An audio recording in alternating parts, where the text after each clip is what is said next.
Okay, so I have a Netflix subscription, and it's I think it's like $8 or $9 every month, right? And I've all my time on Netflix, I've only watched one show from start to finish, which is like Castlevania, and Castlevania is like a cartoon from like I think Powerhouse Studios, right?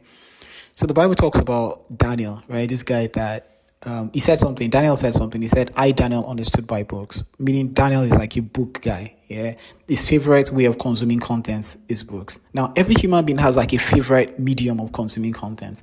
Mine is if it's a video, I'll prefer that it's like a cartoon or an anime or something like that, right? So wouldn't it be cool for not just Netflix, YouTube, Apple TV, all these platforms to have like a filter, right?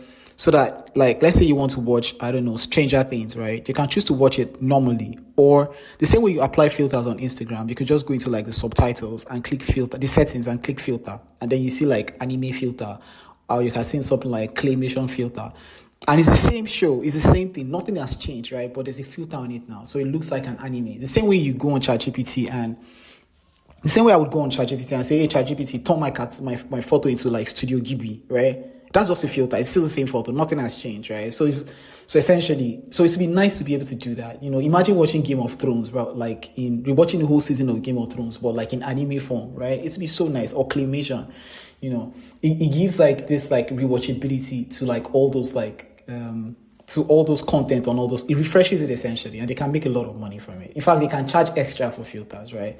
And this is not only limited to Netflix. YouTube can do this, right? I think the person that can do this most efficiently is Apple TV, right? Because Apple has all this like, they have like this literally a box, right? And that box has this powerful processor, the same processor that is on your iPhone that is like on the Mac, right? Like an M1, right?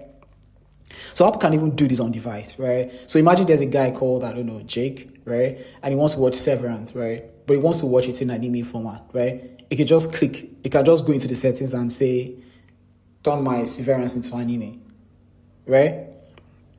And it's going to take time. And then Apple TV will tell him that, "Hey, Jake, this is going to take time." So Jake goes to work. It's Friday. He wakes up on Saturday morning and boom, the Severance is ready for him, you know, in anime format, and he can get to enjoy it.